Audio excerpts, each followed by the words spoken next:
Hi everybody, Leo Babauta from Zen Habits here. So good to be with you. And in this video, I'm going to talk about a very simple habit for having a more resilient mind. So, mental resilience is actually something that's so freaking important, and we very rarely talk about it. So, I'm going to talk about mental resilience, and then a habit that I think is actually very simple but profound that I think isn't very much talked about. So, I think you might find a lot of value and interest in this topic. So, what is a resilient mind? Well, let's talk about fragility versus resilience. Fragility is like, like one little bad thing happens and I'm just like, I fall apart, right?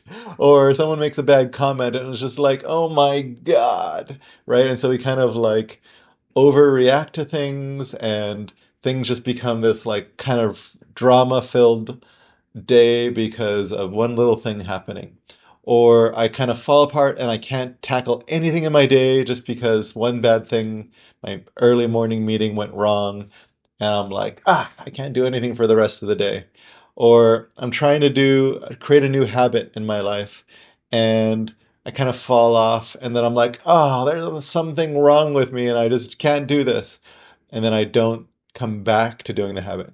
So that's kind of a fragile mind. And I'm not saying that with judgment, but just more like noticing, like, ooh, there's some fragility there, right? Like things fall apart or break very easily.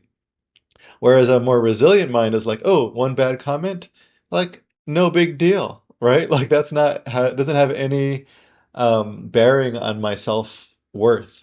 Um, or, like a morning meeting went wrong. Okay, great. I'll kind of like soothe my emotions, kind of take that in stride and go and do the rest of my day. Or my habit fell off. Okay, great. What can I learn from that? And then let's get back on the train, right? Let's just start again. And so you can see here that we kind of take things in stride. We learn from things and we're able to come back pretty easily from setbacks. A resilient mind makes our lives easier. It simplifies things, it makes things calmer, less drama, less like kind of wild swings of emotions, more consistency, more ability to show up and stay focused on what matters, more ability to like handle crises and emergencies and all kinds of things that are going on. And so a resilient mind is incredibly important, but it's not like we either have it or we don't. We can cultivate it, we can develop it. And we do that by learning to take things in stride and trusting ourselves. And so those are some things that I think are really good to practice is I'm going to take this in stride. No big deal is a kind of a thought that you might have. But I'm going to talk about an underlying mental habit that I think really will change the game when it comes to cultivating resilience. And to do that, I think it's really important to understand that there is a question that preoccupies most people's minds. Most of us are preoccupied with a single question.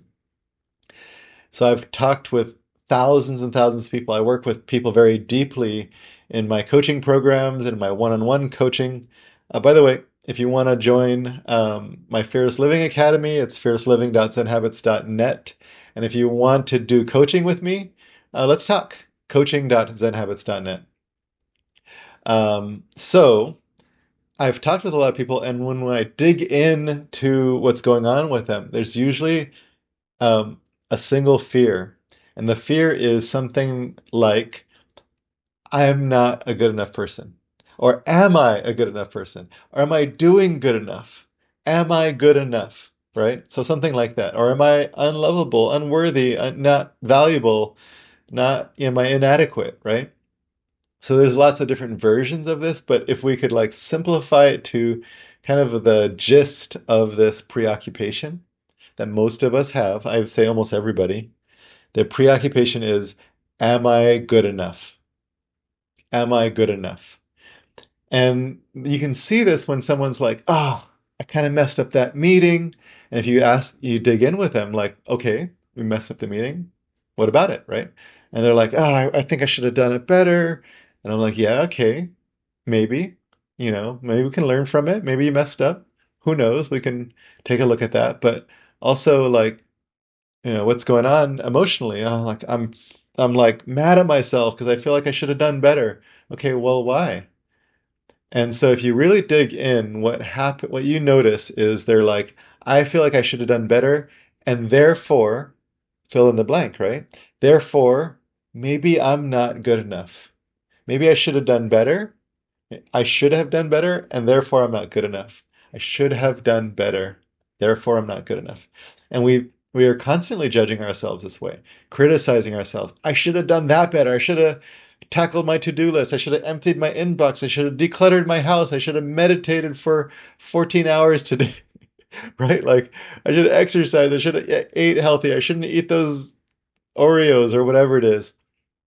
And so we have all of these criticisms, but underlying that is a fear. I'm not good enough. I'm not doing good enough.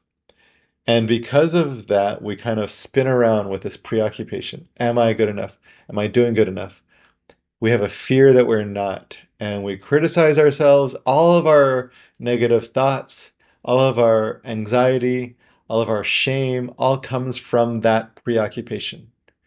And shame and anxiety and overwhelm, all of it is affecting our lives, affecting how we show up, affecting what we take on in our lives, how we treat ourselves. Are we taking care of ourselves? Are we overworking ourselves? Are we overthinking things? Are we stuck in indecision? Are we doing perfectionism? Are we procrastinating? All because of one question. Am I good enough?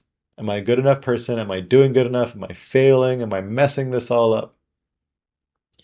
And so if we can realize that we ourselves are preoccupied with it, one thing that's really interesting is notice how many other people are preoccupied. You know, you might see people trying to like show off about how good they are. It's because they're worried that you're going to think they're not good enough. You have people overreacting to criticism or feedback. It's because that brings up the fundamental question, am I good enough?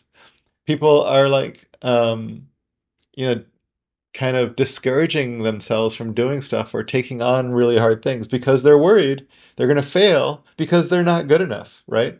So you can see it externally, and I really encourage you to start to notice it internally. More of like, ooh, how fascinating, as opposed to like, ah, I suck for having that preoccupation, right? So if you can notice this preoccupation, there's a habit that you can take on. It's a very simple habit. And before I get into the habit, I want to talk about something that I talked about with a couple of my clients. I said, we're preoccupied with this question, am I good enough? And the thing is, there's actually no good way to answer that. Am I good enough? Think about it. Like, how would you actually come up with the answer to that? Would you have some kind of metric, like I'm super strong, or I got straight A's, or I have 45,000 friends, or someone loves me with all of their heart? But then, like, let's say that was true, right? Someone loves me, but do they? Maybe today they don't love me, and let me check. Let me kind of like watch all of their words and actions and their expressions and the tone of voice so that I can see today do they love me, right?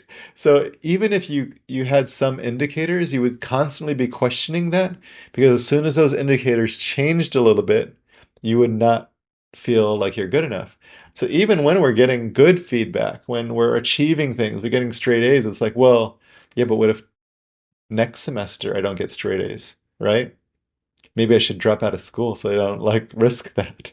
So there's a lot of things that come up for us.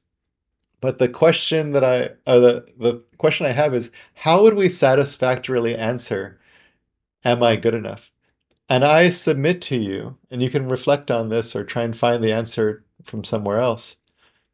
I submit that there's actually no way to answer that question. The fundamental question that every one of us is preoccupied with in all of our waking hours and probably some of our sleeping hours, that is unanswerable. There's actually no way to answer it. And we're constantly trying to answer it. Constantly, constantly. It's an incredible waste of human energy, of our own energy. It drains us. It's why we're anxious sometimes, why we are socially anxious. Am I good enough to be in that group there and go to that party? And, you know, will people think I'm good enough? So if it's unanswerable, I have an exercise that I gave to my clients. I said, what if you could get an answer? Let's imagine from God or the heavens or the universe or Buddha or Zeus. What if you could get an answer that is a absolute yes? Am I good enough? God speaks and she says, yes, you are good enough, or whatever her voice is. I don't know. Buddha says, you are good enough. So whatever it is, like you have some kind of like um, definitive answer. Yes, you are good enough, 1,000%. Now, if you got that answer, let's imagine it's answered. Now you don't have to ask that question anymore, which you've asked thousands and thousands and thousands of times, which is draining and boring. Like it's a boring question. Who cares? Right? But let's imagine you got the answer and it's yes. Now you don't have to ask that question anymore. You don't have to be preoccupied. You've gotten the answer, okay? Let's imagine that. The question is, now what? Once you've had that asked and answered for sure that you are good enough, now what? And that's the habit that I want to propose, that you ask, okay, let's say I'm good enough. Now what? And I say that's when things get really interesting. Now we have a lot of good questions that I think are much more interesting than are you good enough? It's a boring question. Who cares if you're good enough? Who judges if you're good enough? Like, what does it matter, right? Well, let's say you're not good enough. Okay, then what? So, but let's imagine you were good enough, right? Now what? And for me, that's really interesting because let's say I'm going to take on a task that I'm scared I'm not going to be good enough. Well, if I know I'm good enough, well, then what would I do? Well, I'd be like, well, what's interesting about this task? Like, why would I want to do this task? Then maybe there's something really fascinating about it. Maybe there's something to learn and discover in doing this task. Maybe it's creating something that's going to serve others. That's much more interesting than like, am I going to do good enough at this task and be shown to be like lame? Who cares? Let's engage with a task at a different level. Let's play. Let's like, try and learn in the midst of this. Let's pour our hearts out. That's much more interesting. Pouring your heart out, pouring your full self, expressing yourself in a new way. That's interesting. Once we have the fundamental question, am I good enough, asked and answered for sure, now we can kind of engage with this task in a whole new way. What about going into a conversation and someone gives you bad feedback? If you know you're good enough, then the bad feedback actually has no bearing on whether you're good enough because that's already asked and answered. So now what? Oh, they're giving me some bad feedback about some work that I did? Okay. What other questions can I ask besides, does that mean I'm not good enough? What about, oh, is there something to take in and learn from that? Can that help me get better at what I'm trying to do here? Because I really care about what I'm trying to do. I want to try and do it the best I can. So I can take in this feedback and I can see the opportunity for growing. I mean, that's actually how we learn, right? Is we get some feedback from someone who can see stuff we can't see, maybe a teacher or a coach or an expert. I'm fading in the light here. Blurry. Okay.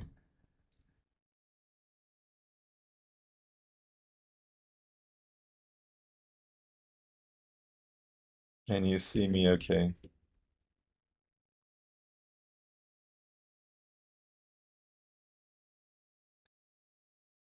Okay, there we go. So, um, other things if you get some bad feedback, maybe you're like, well, maybe this person is going, they're hurt by something that I did. Maybe that has nothing to do with how good I am, but maybe I can like be compassionate with them and try and learn something from this. Okay, so that's the habit. At Pretend you've gotten the definitive answer and um, then ask, now what? What can I do from here if I already know that I'm good enough? What becomes possible? How can I play? How can I learn? How can I like love? How can I express myself? That's my encouragement to you. Practice that simple habit and you will become more resilient. Okay, my friends, I'll talk to you later. Leo Babauta from Zen Habits out. Like, subscribe, comment, share. I would really appreciate it. Bye, my friends.